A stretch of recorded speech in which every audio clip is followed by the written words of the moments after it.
Welcome to Bite Size Dental Marketing. That was such a beautiful bite of dental marketing. Today I have Brittany Dalkey. Brittany is kicking off Thrive Med Consulting, but right now we just have the amazing rock star badass that she is. Brittany will forever go down as the one who got away. Brittany interviewed with us. She was amazing. We fell in love, and then she went and started her own company. Now, Brittany, I will tell you, this applies to you. I believe there are two reasons that an employee can leave Pain-Free Dental Marketing. They can die or they can start their own company. Those are the only two ways they can leave with my blessing. Otherwise, I get fussy. But I have certainly watched your career, and I have watched you from the minute that Nate introduced us to now, and it's been amazing. But I would love to hear what you've been up to and what you're going to do with Thrive Medical Consulting. I know you're working on a logo and a site right now, but tell me where you've been. Yeah, so as you know, my background was actually in orthodontic consulting, but I traveled around and I was going from practice to practice to be able to teach and train on how to do case conversion, how to take that excellent new patient call, how to take that patient to the next level and really stand out from the competition. And I'm grateful for the experience that that gave me. But traveling around the world was very difficult, especially in a new marriage. And now I'm thankful my husband and I have been married for a very long time.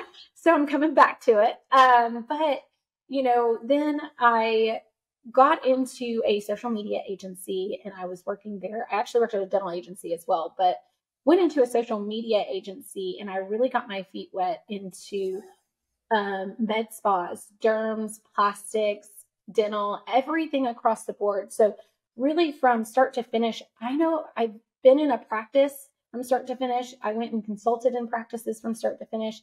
And now I'm learning more of the tech side of things, which is really neat to understand. So I feel like I understand full circle on practices in general, but working at that social media agency, it gave me really the idea and the view to be able to look into practices and see that it doesn't matter what kind of practice it is, whether it be a dental, a med spa, a plastic surgeon, a dermatologist, they all have very similar issues that can be fixed with just a few simple steps and accountability. Being able to hold your team accountable and making sure that everybody is giving that great service can help turn your practice from, a profitable practice, but to an extremely profitable practice. So that's really, I love the experience that I've had to be able to just see little ins and outs of everything, understanding the keys of marketing, and then also what makes a practice tick and how to make it grow. Now, what do you see as the common problems that, as you've gone through your career, as you've gone through this journey, what are some of the common problems you see? Oh gosh, there's a ton, but I have a few just today that I think for what we have time for that we could talk about. The first one is assuming that the patient has no other option for care. As we know, especially in dentistry, there are dentists on every corner. Like that is the new nail salon. And so there are a million other providers out there. And so how do you make yourself stand out from the competition? And part of that starts with excellent customer service. And I feel like I hear more times than not that customer service is dead. And it's up to the practice to prove to the patient that it's not, and they can build trust that the patient made the right decision for choosing their practice. So how do you do that? How do you really solidify that relationship with the patient before they ever walk through the door? Yeah, I'm glad you mentioned customer service. I think there's an interesting phenomenon going on right now in the world of where it's harder to find staffing. So the staff that you have, you feel you have to hold on to and tolerate less than ideal behavior. Yeah. At the same time, because there's less staffing, it's put some pressure on the customer experience, and customers still want the same experience. So not only are customers wanting this amazing experience, but the teams tend to feel more overworked. Now, I don't know if that's emotional or real, because we won't know till research comes out for years. But I do feel like there's this weird tension between the expectations that a prospective patient has and the expectations that clients have of like, I'm the one showing up for work. Why do I have to go above and beyond? You know, I'm short staffed. I'm the only one here. And dentists are so scared to lose the staff they have right now that I find they're having a difficult time balancing holding people accountable. And I know you mentioned accountability and maintaining the standard of the patient experience they want to have. And really, I think there's a way to have both, but it does, you know, you can't go in all fire and brimstone all the time. I think it requires a more nuanced touch. Yeah. Well, part of it is too, a big thing that I'm noticing in practice is communication. Does Mm-hmm. your practice know your values? Do they know your team? Does your team know your values? Does your team know your mission? And does your team understand your heart behind what you're doing? And once you guys all can come together and build that connection and relationship, you guys start rowing in the same direction. So oftentimes when you're seeing that the staff is like, well, I just don't want to do that, they haven't been communicated properly what the expectation maybe is, and then Mm-hmm. also how to maintain that expectation and give them something to strive for. I'm working with a client right now. I walked in and nobody knew what they were supposed to be doing and how they're supposed to be doing it. It's a very successful plastic surgeon. But what really what needed to happen is even checklists, creating a daily, weekly, monthly checklist for the team so they know what their boundaries are and where they're at. I've had people tell me so many times, like, that's not my job. And anytime I hear that, it becomes everybody's job. So then we do it in a rotation. Okay, well, on Mondays, you get to clean the bathrooms. Tuesdays, you get to clean the bathrooms. And it's now on a checklist. It's everybody's job. There's not one thing in the practice that should be not my job. Right, right. Yeah. Now, are you going into the practices on a weekly or biweekly things? And how are you engaging the offices you work with?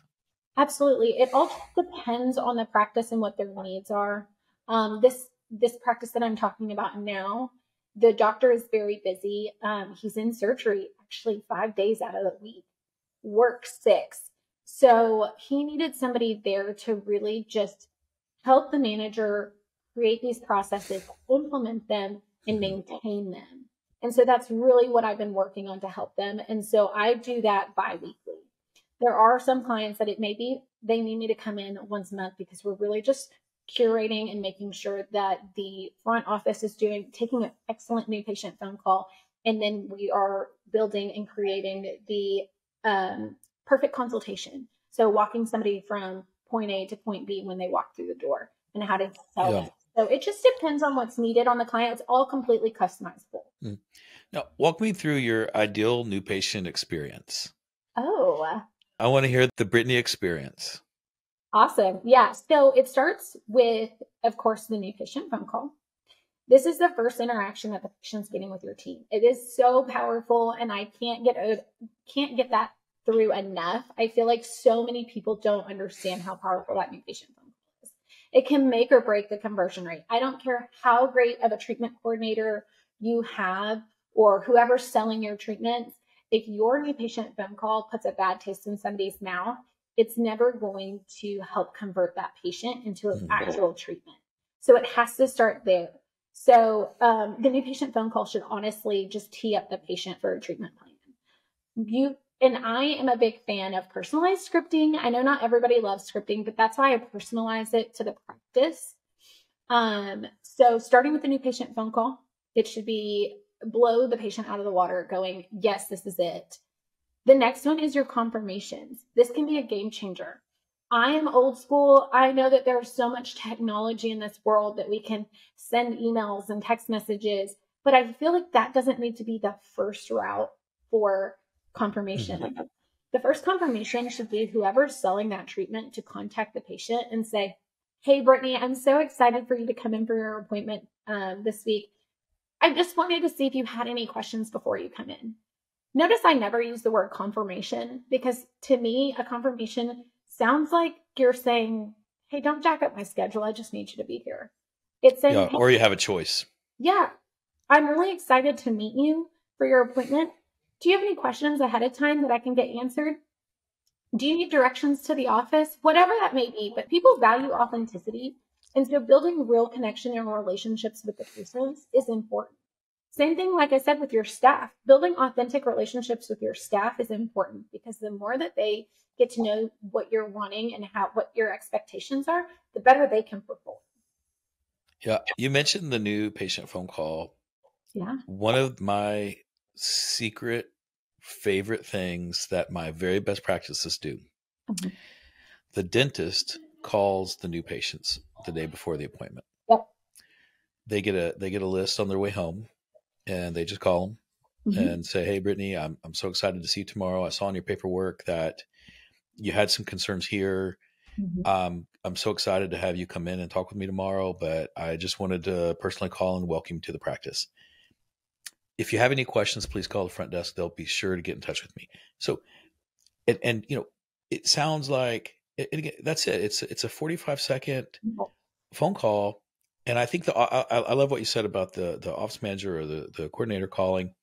But like, I really like it because when the dentist takes time to call me, it feels so special, Mhm. and I'm so excited. And now I'm excited to go. And you've changed me from someone who, I really like. I'm a big fan of the Net Promoter Score and all the science around it, and around how I think if I said, "Hey, Brittany, how well do you think our company does on this product?"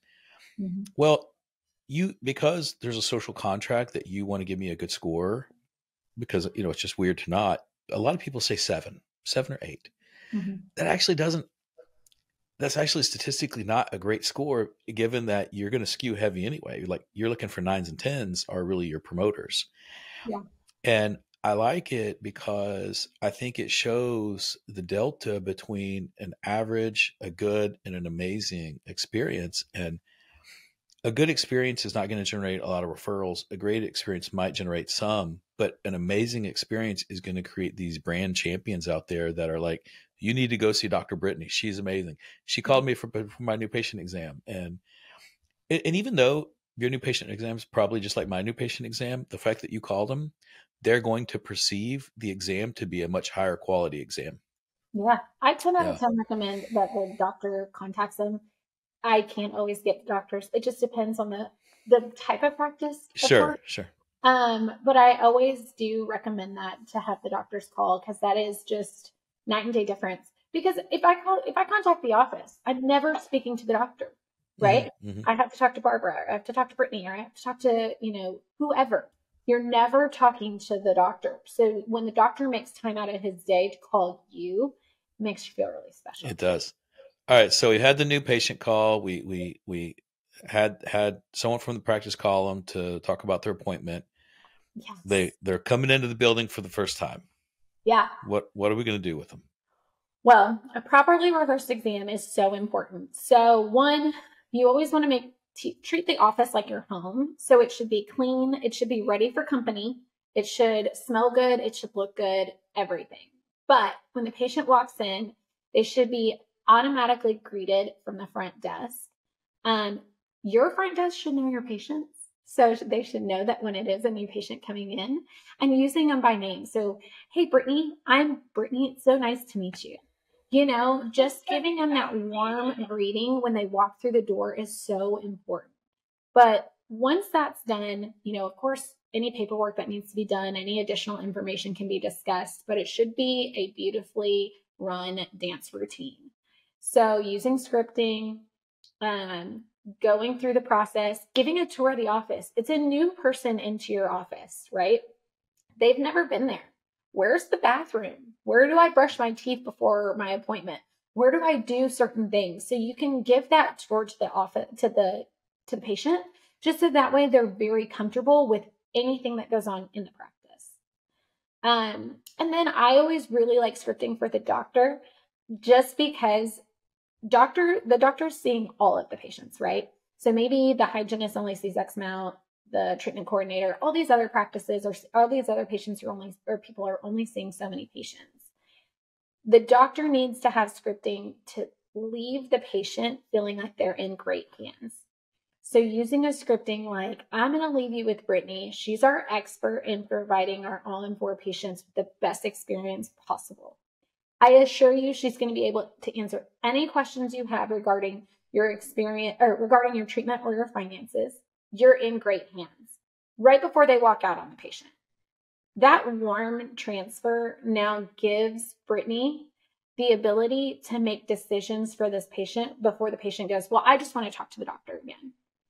It's now giving them the opportunity to know that they're in good hands as well, that the doctor is trusting everything that Brittany is saying. So I now, of course, whoever's doing that has to be the expert in it if the doctor is going to be giving them that credibility. But that's the ultimate goal, is to build that connection and that relationship with the patient and that person. I like what you said about the doctor scripting. I find that they're oftentimes the one who need the most coaching. Yeah.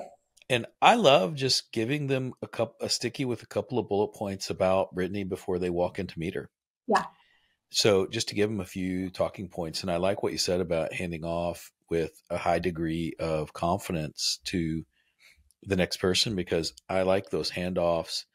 One of the most frustrating things that clients talk about in our agency is they'll talk to someone, on the sell side, and then they almost have to say the same thing to the, a client manager who takes over their account. And it's a small matter. It really does deny them the confidence that this is a well-run operation when I'm having the conversation during my new patient call, and then I have it with the new patient coordinator, and now I'm having it with the doctor.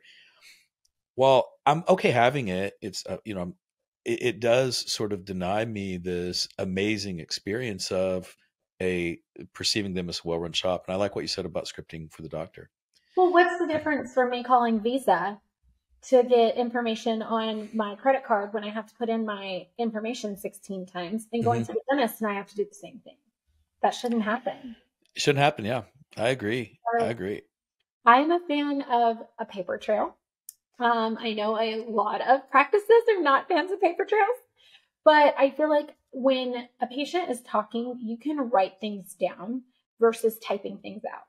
If I'm typing something, I'm worried about where my keystrokes are, what I typed incorrectly, misspelled, going back, trying to fix those things.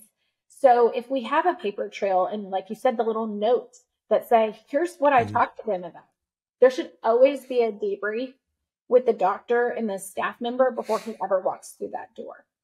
That doctor should walk in knowing exactly what the patient's concerns are. Maybe even something small. Hey, Brittany's here. She's a big fan of, Starbucks coffee. This is what she gets. The doctor can build that connection in relationships. Again, they're seeing all of these patients and they're running from, room to room to room. We have to slow them down as employees and as team members and say, hey, this is your focus right now. When you go in there, you're going to be the rock star. So say this, do this, go over this, and then leave me. Direct your doctor. They honestly, I feel like, respect it a lot more than going, where am I going? Who am I seeing? What am I doing? What happens? It is so insightful. I agree. I have, over the last few years, I've had some employees that were going to have their laptop up and take notes in meetings with clients or on their phones, which is worse. And when someone's on a computer, there's some level of, I wonder what they're doing. When you're taking notes, I'm not wondering what you're doing. And it's some throwback from the weird, back in the 70s and the 80s, they used to talk about people that would go out and smoke for a break versus someone who didn't smoke would go for a walk. And the person who was smoking never got questioned about what they were doing because they were physically doing something with their hands. They were engaged, where someone who was on a walk was like, what are you doing? Like, what do you mean you're taking a mental health break? That's crazy. Yeah. But like the same, I think, is true when someone is taking notes on their phone or taking notes on a computer versus taking paper notes. Like, we're like, I wonder what they're doing back there. All we hear is they could be on, Instagram for all I know. Yeah, that's funny. Now, how do you wrap up that new patient visit? What's your key takeaways there to wrap it up? Absolutely. So after we've gone through all the stuff, the doctor has left, says you're the expert. You believe you're the expert. You go over all of the treatment plan with the patient. The next is, of course, presenting finances. There's scripting for finances. Don't worry. Because not everybody is comfortable presenting finances. And the biggest thing I see is people sell out of their own pocketbook. What you can afford, Eric, versus what I can afford is going to be completely different. What you value importance versus what I value of importance is going to be different from person to person. So I have to come in utilizing the right scripting to tell a patient what the finances are, right? So I present the finances, I go over it, I make it comfortable for the patient to go over these numbers because I just met you. And now I'm opening up my checking account and saying, hey, Eric, here's what I can afford, or here's what I can do. And building a treatment plan that works for the patient. So with my derms, with my plastics, with my med spas, they build a 12-month treatment plan. So it's not just, hey, you're going to come in, we're going to stick you in the face 16 times. We're going to, give you you're going to walk out looking like Kim Kardashian. That is not the goal. It's one and done. It's, hey, this is where we're going to start you. We're going to get your skin better. We're going to get your, this better. And then we're going to move to injectables. And then we're going to move to this. So it all just depends on the practice. And that, again, is customizable. But we want to make sure that we build a plan that works for the patient. So even in dentistry, maybe we're giving a plan of, we're going to do a smile makeover. Okay, how can we break that down and make it easy for the patient to understand and to swallow? So it just depends on, of course, the practice itself and what they offer, what kind of financing, what kind of individuals, but there are scripting for finances because I do not want whoever is presenting those finances to sell out of their pocketbook. It's such a common mistake to sell assuming you know how they'll spend their money.